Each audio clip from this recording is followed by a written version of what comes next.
So recently for my birthday, a bunch of makers got together and sprung for a lathe, which is this one here. So it's a totally new experience working with the lathe, right? Let me show you the first project that I did. And I'm just rounding it off. You can see that they're the shape. She's got hips, right? And now I'm going to work on the hat.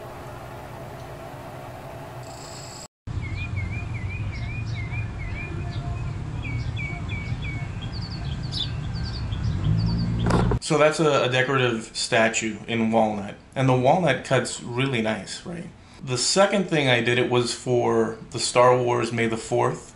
May the 4th be with you. And I did this little R2-D2. So just a couple of days ago I turned my first box, and it's this one here.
So the following day I went and did a bunch of boxes.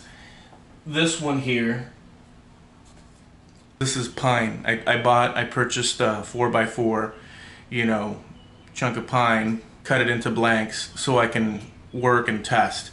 So this is this one. And pine gets a bit of, you can see the grain.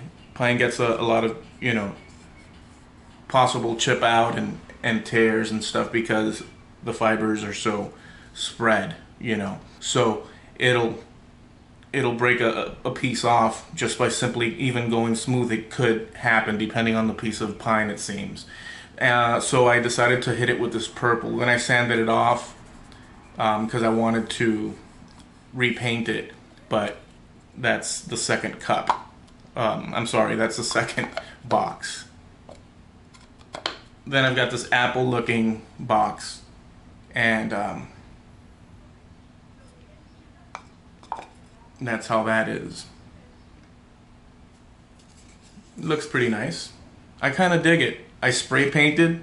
Well, actually I torched and then I spray painted, and I like this method, and that's a pretty cool one.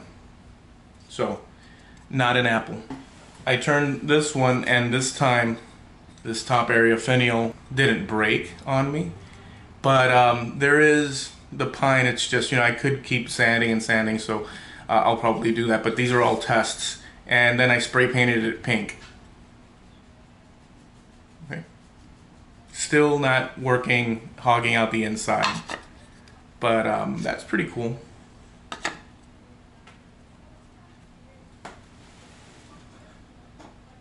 So I went and did this one. I did light torching on it, and I left that little nub there. Here's the bottom of it. And I painted the inside red. This time I did hog out the inside, but you can see how wide the grain is. So that's that one.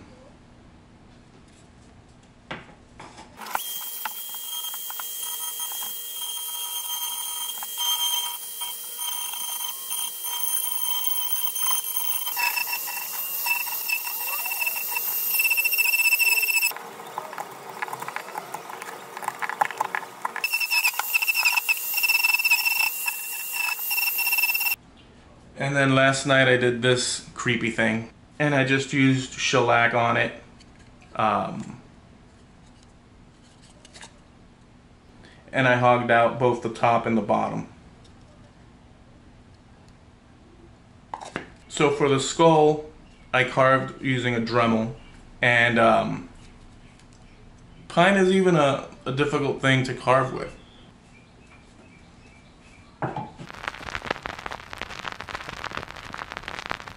So with pine, there could be chip out at any moment of no fault of your own. Even going light, it just, the fibers could be loose, and that's, so it is what it is. So there's a lot of sanding involved, you know, with this method. Yeah. Or at least that's what I've experienced, right? So that's what's going on with the lathe. That's what I've done thus far, and I'm just having fun with it. If you want to keep up with what I'm doing, subscribe, click the bell, and I'll catch you guys next time.